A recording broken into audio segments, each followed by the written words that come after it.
Rose, it's great to see you again. I'm out of the wheelchair. Oh, that's amazing. Yeah. And because I think you said last week that it would take about 6 weeks to recover fully. Yeah. They had this amazing thing. It's like an oxygen chamber, and so they stuck me in here, and that speeds up the healing process. And so some of the damage they thought was a bit more serious than it actually was because of the swelling. I'm still in a bit of pain. I've got some crutches now. Yeah, well, I saw you coming with crutches. I was amazed. And so it's like that's just to help me because I've got like a twisted ankle. But other than that, like things are going okay. Wow, and you've got hardly any bruising. I mean, I remember when I smacked my face in a skiing accident, I got a bruise, and I still had a massive bruise a week after, and I can see you hardly have a bruise at all. That's the oxygen for you. Wow. It's amazing stuff. Oh, well, I'm so glad that you're feeling a little bit better, and that you're physically feeling a bit more. Yeah, you look like you. I can see that you're confident, a bit more confident. Yeah. Yep, I'm getting back to where I was before the incident. Still staying with Mum, and the kids are there as well, and my partner's, he's starting to go and see a counsellor as well. Oh, that's so good. And so we're still not living together, but we're having kind of civil phone conversations. So I never got that thing put into the AVO. Yeah. Because I said, look, I phoned them up and said, look, I want to help you, and I want to see how we can restore some stuff, but if you continue to phone up and badger me all the time, then I'm going to get the police to restrict you being able to phone me. Oh, wow. And so he backed right off, and when I stood up to him, and he took a backward step, and that's the first time for a long time that I've done that. And I think now he realises that I just want us to get back to how we were, and so we've had phone conversations back and forward over the last week, and he's seen a counsellor a couple of times, and he's gone to an anger management class. Wow. And so next week we're looking at a supervised visit with the kids and myself, because I'm still a bit nervous. I don't know if he's doing this just because he's been told to do it, or because I've told him this is the only way it's gonna, So you're very cautious. Yeah. Right now. Yeah. Well, he's saying all the right things, but I want to see if he's going to be doing all the right things, not just saying the right things. And that's what's worrying me, that he's just doing this so that he doesn't end up in jail, and he can get back with me, and and so but the kids have been missing Dad, and but they were a bit nervous as well, so that's why we organised this kind of supervised visit, and so we'll hope that will go well. I don't know if I'm going to go. I might not. It just really depends on what I'm like that day.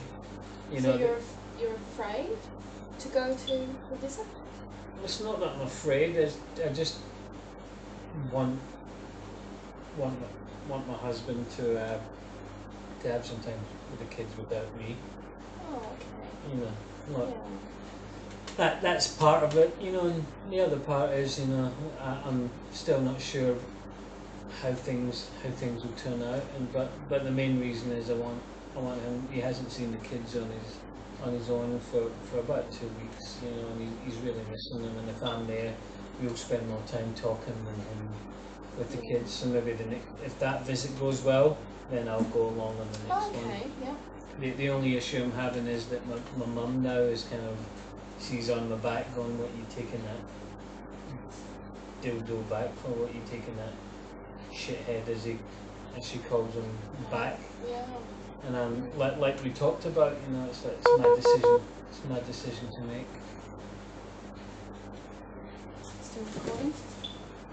Yes, it is. Get going. It's my decision to make, you know, and she's starting to go, well, I'm your mum and I know best. Oh wow, yeah. You know, if Dad had ever done that to me, he would have been out quicker than a whip it with his bum on fire. Yeah. And so, you know, I'm just, you know, I understand what she's saying, but, you know, like I said in the first session, you know, I love him, and I want us to be back together, but he needs to do this thing, you know, and deal with his stuff, and it sounds like he's dealing with his stuff. Yeah. And so, you know, if I've said if he deals with his stuff, I'll give him a chance, then I've actually got to give him a chance, not just pretend that I'm giving him a chance. Yeah. And so my mum just can't see that. She's going, oh, you're just going to, you know, you're going to go back there in a couple of weeks, he'll be knocking you around again, and, you know, this time I won't be there to bail you out. And I'm just like, you know, that's hurting me a bit. Oh, yeah. And so you know, it's made conversations with my mum really strained now, and it's making me want to try and find somewhere else, but, you know, can't really afford anywhere at the moment, and I'm not going back with my husband just yet. You know, that would be silly, but if my mum continues with this stuff, you know, I'm going to have to look for somewhere else to stay.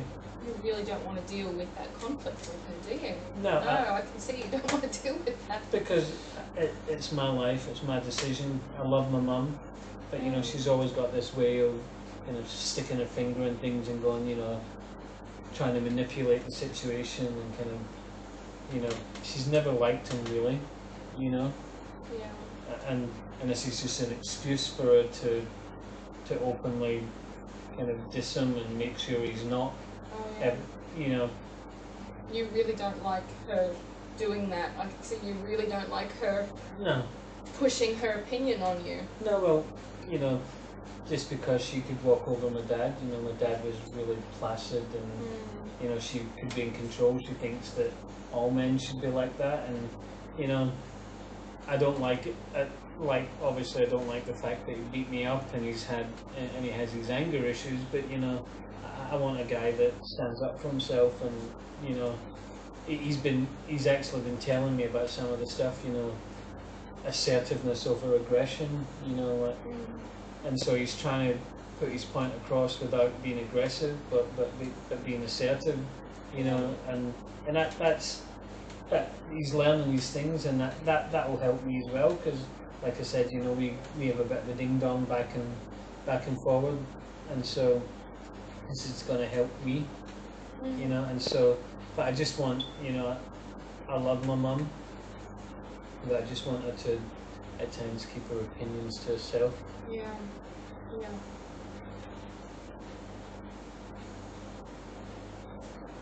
I see you really love your mum, but you want to make your own decisions. Yeah. Not be told what to do. Well, I'm an adult, you know. Yeah. I've got a couple of kids. Yeah. You know, she wouldn't like me coming around and telling her how to live her life. No, I mean, I wouldn't want people coming around and telling me how to live my life. And so, and like I said, but it's almost like because I'm staying there, it's like it's my house, my rules, Wow. you know, my way or the highway, and I'm just hoping that my hubby gets through this well, so that we can move back. Because at the moment, I only want to run away, you know. Like, my mum's just, what, do you know of anywhere that I might be able to stay, you know, as the, I know this is the first time this has happened to me. I know nothing about these things. Is there places that women and kids can stay at? Yeah, there is accommodation available. Look, I'll have a look through the referral list at the end of this counselling session. There are places that you can stay for a few nights, right up to a few months, and there's even places you can stay for years. But there's waiting lists involved, and there's it depends on if there's actually space available. So we can have a look at that and look at your options. Because like I said, you know, if my mum continues with her nonsense, you know, I'm gonna have to leave. You know, I know that my husband did the wrong thing, but like I said, if he did these things, then I'd give him a chance. And now that she's found out that I'm giving him a chance, she's like, he's not worth it. And it's like, you know, everyone deserves a second chance. Yeah. So yeah, it seems that I've moved from one challenge to another. So for you, the conflict with your mum is so extreme that you actually don't even want to live there anymore. You don't even want to be with her anymore. No. Well, like I said, I love her dearly, but you know, she just needs to let me live my life, and I understand that I'm staying with her, but you know, I'm hoping that we can work something out, because if she continues to talk about him like that, you know, it's like she's the father of my children. He's the father of my children, you know, and so, you know, she doesn't need to. Like, he's made a mistake, and now he's owning up to it. You know, I think that shows actually strength of character. Yeah. So you're impressed with the fact that he's actually tried, and is trying right now. Yeah. And he's listened to what you said and is making changes. Yep. He's actually even talked about trying to not quit his job, but kind of schedule some. That the deal's almost done. Once the deal is finished, schedule some time, you know, like a holiday, because I think he's kind of realised that, you know, the stress has been getting to him, and he's not using it as an excuse, but he's saying, you know, this, you know, the pressure has just been building up, but you know, the deal should be signed off in the next week or so, and then he's looking at taking a well-earned holiday. Yeah, and that might be a chance where we can actually go as a family for a holiday. We haven't been in a holiday as a family for about 3 years. So you're actually feeling comfortable enough that you might, in a week or two, actually go on holiday with him? Maybe. It depends on how, like, there's just these things that have to fall in place. You know, if the visit with the kids goes well, and then our visit together as a family goes well, and, you know, things. So it's just these things have to line up, and if they all line up, then yeah, it could be good. Yeah. And so then I suppose we'll just have to deal with whatever happens with my mum. I know she's not going to be happy about that, but you know, at the moment, you know, keeping my family together is more important than my mum's prejudices against my husband. So if you have to, you're actually going to choose the relationship with your husband over the relationship with your mum. It's not a choice that I want to have to make, but if she pushes me into a corner, you know, my husband and my kids come first. Yeah. So, how are you going to approach her with that? I really don't know. We'll cross that bridge. I'm hoping that she'll have a chance to calm down and realise that he's trying to change, and he's admitted his mistakes, and that he's going to learn from this. And will you actually even tell your mum that you're looking at moving out? Not until I have to. Yeah. But if she pushes the buttons and starts asking too many questions, then I'll tell her. Yeah. You know, it's. I'm doing. Like I said, I feel like I'm in a much better place, and some of the self-help groups have been helping me with these things. So thank you for lining them up for me. Well, I mean, when you came here, you'd already started seeing some services, so that and going to some groups, so that was really good. I think your social worker did a really good job setting all of that up for you as well. So that's really good. Well, look, we've come to the end of the session, but I'm happy to have a look at some shelters. That's what we call a place for people to come and stay if they don't have accommodation, and just give you some options then, you know. Sounds good. It means if I have to make a decision, then then I've got I'm not going into this blind. You know, I can't afford a hotel or anything or rent my own place, but you know, I can afford some money to stay somewhere. Yeah. Well, these sorts of shelters usually go on your income, and so it's a scaled payment. So they want to make sure that you have enough to keep going. They're not going to take too much from you. There is sort of a way of gauging how much people earn and getting a percentage. So it won't be like a hotel, as you say. Okay, well look, let's end here. Are you okay for next week to meet here at this time? Sounds good. Okay. And I'm assuming next week there'll be some more stuff to tell you because there'll be a couple of visits there. Yes. And, you know, I'm looking forward to it. I'm looking forward to seeing how things progress because, wow, what a change from when I saw you last week to this week. Not just a change in the situation, but a change in you. The confidence that I'm seeing and the way you're standing up for yourself and making decisions and really even more, thinking more and more than what you did initially. Keeping yourself and your family safe and thinking about your future. It's great to see. So thank you for coming today, Rose. And we'll go look at that referral list. No problem. Okay.